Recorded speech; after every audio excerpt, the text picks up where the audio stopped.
gonna make you feel even better.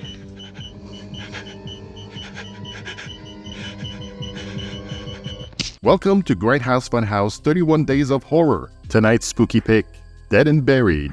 It's about a series of brutal and bizarre murders happening in a small coastal town called Bluff, as we follow the sheriff on the case, trying his best to find out who or what is behind all this gruesomeness. So, first 10 minutes of this movie, a vacationing photographer is on a beach taking pictures, and a very forward blonde woman played by Lisa Blunt comes onto him and he succumbs to her charm, and then BAM! It's a trap. Welcome to Potter's Bluff.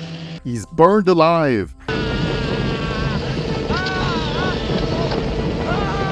And his only crime was to have dare walked on that beach. That's the first murder we witnessed from a group of townspeople who don't take too kindly to out-of-towners stopping in for a bite to eat or putting gas in their cars, much less bums being drunk on their own time. You end up in Potter's Bluff, you're pretty much Our protagonist, the town's sheriff, wonderfully played by James Farentino in his subdued and befuddled performance. Who murders Dobbs? Both strangers. 2 murders in a town no bigger than a postage stamp. Trying to figure out best he can what the hell is happening. There's also the town's mortician, played by Jack Albertson in his last movie role, and boy howdy does he bring it. A kindly old weird man where you can tell there's more to him than meets the eye. There's a few recognizable people in early career roles like Robert Englund, 3 years before becoming everyone's favorite child murderer, and Moreshower, one of the finest character actors out there. Just look at that man's IMDb. Atmosphere is a big part of the movie. There's constant hazy fog in the air. Director Gary Sherman plays a lot with lights and shadows. There's always an eerie quietness throughout the town, something I noticed whenever the sheriff is out and about. Special shout out to Stan Winston. This was one of his first big undertaking where all the makeup effect design were his. Done over 40 years ago and still holds up to this day.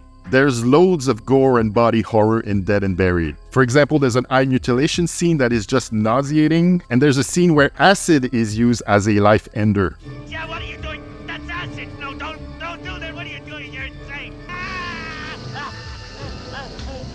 There's a changeover scene Winston did all in one take, starting from a body strip of all its skin to becoming a fleshy person once again. That is just pure cinema. Another masterpiece, complete and beautiful. I like that old tech like 8mm film or a telex machine, which was how people communicated before the internet or before fax machines and law enforcement bureaus, plays a big role in plot reveals. While watching, you do ask yourself, why are some people in the loop and some aren't? I guess you need those folks to keep the town running, right? Because otherwise, why keep them around? They're just time bombs waiting to explode, but believe you me, you do not want to be in the loop. All in all, it's a bit of a slow burn, atmosphere aplenty with a great payoff. The final reveal, the implications of what that person was doing all along is some really dark, macabre shit. So yeah, I highly recommend you add Dead and Buried to your list of movies to watch this Halloween. Links to streaming or purchasing Dead and Buried are available in the description below. Let me know your thoughts on Dead and Buried, and come back tomorrow for another 31 Days of Horror Spooky Pick.